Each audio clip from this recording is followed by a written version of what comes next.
누가 쏘기가 나야지. 지금 보내라. 나 지금 보내라고. 지금 보내라. 가도 올려, 가도 올려, 가도 올려, 가도 올려. 지금 보신 영상은 또래 여학생에게 조건 만남을 시키고 성매수 남성을 협박해서 돈을 뜯어내는 10대들의 모습입니다. 이들은 이 외에도 여러 범죄를 저지르고 다녔는데요. 최근 이 가해 일당 중 한 명으로부터 이 지인이 협박과 보복 폭행을 당했다는 제보가 들어왔습니다. 대체 그동안 무슨 일이 있었던 걸까요? 자, 지인이 최근 협박과 폭행을 당했는데 옆에서 보고만 있을 수 없어서 사건 반장에 제보를 하신다면서 자, 연락을 주셨는데 대체 누구에게 폭행과 협박을요?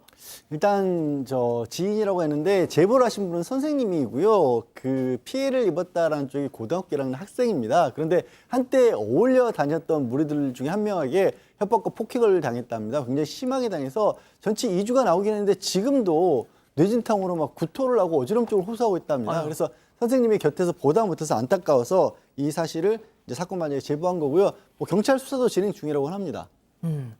자, 그런데 제보자에 따르면 피해자를 때린 사람, 그러니까 고등학생, 이 때린 사람이 한 명이 아니라 그럼 집단 폭행인가요? 네, 맞습니다. 이 과정을 좀 살펴보면 최근에 피해 학생이 어떤 친구가 좀 자기에 대해서 안 좋게 이야기를 하고 다니면서 소문을 내고 험담을 다닌다 이런 이야기를 들었다고 합니다. 그래서 왜 그러는지 알아보려고 지난 1일에 편의점에서 한 친구에게 그 친구 좀 불러달라 이렇게 부탁을 했대요. 그런데 그 친구가 너가 만나고 싶어하는 애는 내가 나오라고 해도 안 나온다. 우리 중에 대장인 친구의 허락이 있어야 된다 이렇게 얘기를 했다고 합니다. 그래서 피해 학생은 어쨌든 난 그 친구를 만나고 싶다라고 얘기를 했는데 잠시 후에 그 만나고 싶다던 친구는 안 나오고 대장이라는 친구의 부모가 나타나서 왜 우리 아들을 찾느냐 따지고 폭행하기 시작했다고 합니다. 그리고 그 대장이라는 친구도 같이 3대1로 폭행을 했다고 합니다.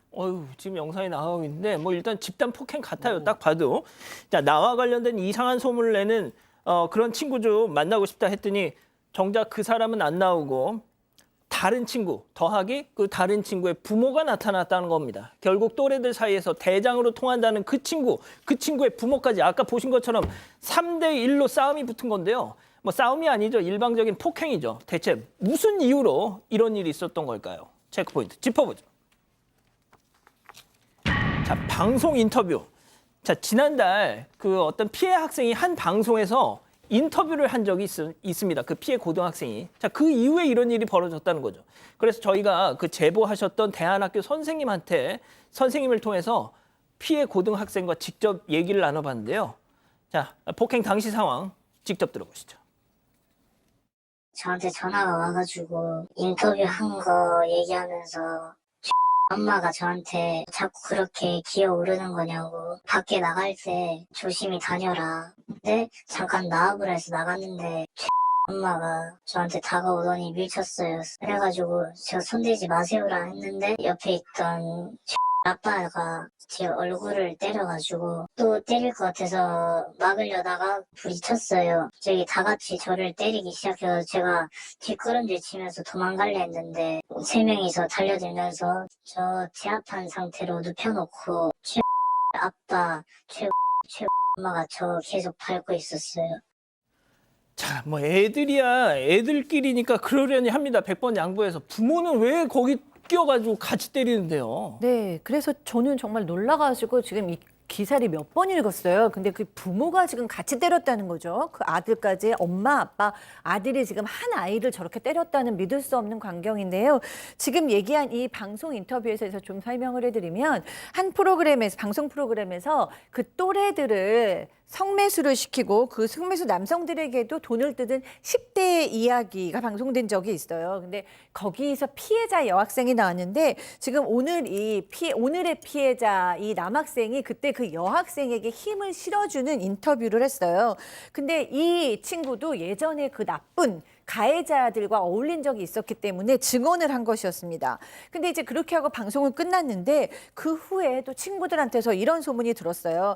얘가 한 얘기, 그때 증언해준 얘기 다 거짓말이고 그 피해 여학생하고 이 학생하고 그렇고 그런 사이다. 뭐 막 이런 소문이 돌았습니다. 너무 속상해서 그렇게 소문을 낸 애를 만나서 이제 좀 풀려고 그 애를 만나려고 했는데 소문을 낸 애는 나오지 않고 그 애를 위해서 조종하고 있다는 대장 그리고 그 대장의 부모들이 저렇게 온 것입니다. 자, 박지훈 변호사님이 출연하는 예. 타 방송사 프로그램이에요. 거기서 이제 어떤 방송을 했었냐면 조건 만남 사기 집단의 10대들의 범죄 행각을 방송한 적이 있잖아요. 자, 그런데 거기 피해 여학생 조건 만남을 강요당해서 했던 그 피해 여학생을 돕기 위해서 오늘 저 피해 남자 고등학생이 부모님과 함께 방송에 출연해서 그놈들이 그 친구한테 그런저런 일을 시켰어요. 증언을 했습니다. 네. 그랬더니 그거에 대한 보복으로 네. 그 가해 무리 중에 하나와 그 부모가 와서 저짓을. 그렇죠. 방송이 나가니까 가해 학생 부모한테 지금 여러 가지 얘기를 들었습니다. 자꾸 기어오를 거냐. 밖에 나갈 때 조심해라. 이런 전화도 있었고요. 폭행할 때는 대안학교 없애버리겠다. 이런 얘기도 했다고 합니다. 그러면서 이제 왜 대장 자꾸 부르냐 하니까 우리 아들 그 대장 부른 적 없다라고 하니까 내가 증거도 보여드릴 수 있다라고 피해 학생이 얘기를 하니까 그때부터 뺨을 그냥 때렸다고 해요. 그 과정에서 가해 학생의 그 아버지하고 살짝 부딪혔는데 어른 때린다면서 집단 폭행이 좀 세졌고요. 결국은 이 부모들이 쌍방 폭행을 주장하면서 경찰에 신고했다고 합니다. 아이고. 자, 지금 이 피해 학생, 피해 남학생은 지금도 불안함에 떨고 있다고 합니다. 왜 아니겠어요? 평생 이렇게 살 수는 없다고 그래서 이제 용기를 냈다고 하는데 그 무리들과 어울릴 수밖에 없었던 이유 그리고 그 끔찍한 악행 피해 학생 그리고 학교 관계자에게 직접 들어봤습니다. 들어보시죠. 자기들이 모텔에서 재워주고 밥 사줬으니까 그 돈을 니도 내라. 얼마나 해가지고 제가 금은방 금 훔치거나 아니면은 뭐 집에 있는 물건 훔쳐서 팔거나 그렇게 했어요. 제가 원래 다니던 학교 통해서 알게 된 곳인데 상담받고 한번 다녀봤는데 제가 이때 동안 했던 게 다른 사람한테 큰 피해를 주고 평범하지 않고 해봤자 결과로서 이제 좋은 게 없으니까 그때 당시 때 이 아이가 누구한테 있었냐면 얘네들한테 붙들려 있었어요. 나중에 들어보니까 하고 가 우리는 범죄가 많으니까 너는 범죄 없잖아. 그리고 촉법이면 제한 받아. 네가 좀 했다라고 해. 내가 뒤집어 썼는 게 엄청 많더라고요. 이 애들은 이 포항에서 이미 유명한 아이들. 자, 처음에 조금 잘해준 거 가지고 이제 돈 내라, 갚아라 하면서 나쁜 짓을 계속 시켰군요. 네, 이제 뭐가 됐든 이 학생은 손 털고 나왔습니다. 네, 정말 다행이죠. 저도 이제 그 사건에 대해서 좀 봤는데 너무 이제 나쁜 게 그 범죄를 저지른 그 무리 아이들의 타겟이 되는 애들은 자기를 보호해줄 부모가 없거나 어른이 없거나 혹은 이제 다문화 가정의 아이들이라서 맞아요. 자기의 의견을 정확하게 표현하기 좀 어려운 아이들을 타겟으로 딱 삼더라고요. 그 후에 이제 며칠을 이 아이 같은 경우에도 모텔에서 재워준 겁니다. 그리고 우리가 재워줬는데 너 그냥 가만히 있을 수 있어. 뭐라도 해. 돈을 벌어와. 이래서 이제 이 아이가 금은방도 털고 또 오토바이도 털고 그다음에 자기 집에서 물건도 훔쳐가지고 나오고 뭐 이런 일을 했던 거예요.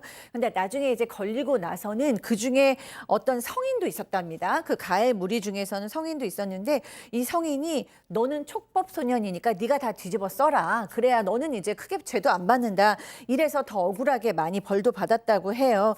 근데 다행히도 이 학생의 경우에는 그 후에 굉장히 좋은 대안학교를 만나서 학교 생활도 지금 잘하고 있고 본인이 과거에 저질렀던 것에 대해서 반성도 잘하고 있습니다. 자, 양 변호사님, 저는 아직도 이해가 안 가는 것이 도대체 애들 싸움에 부모는 왜 껴요? 거기 엄마 아빠가 쌍으로. 그 애도 아주 뭐 정말 뭐 유치원이나 뭐 초등학교 저학년 이런 그런 것도 아니고 자신의 자녀가 얼마큼 잘못했는지를 충분히 알 수 있을 만큼의 그런 큰 아이고 또 큰 아이의 부모들이고 저기서 길거리에서 저렇게 한 아이를 폭행하고 협박하는 게 어떤 상황이라도 성년 입장에서 할 수 있는 일일까요?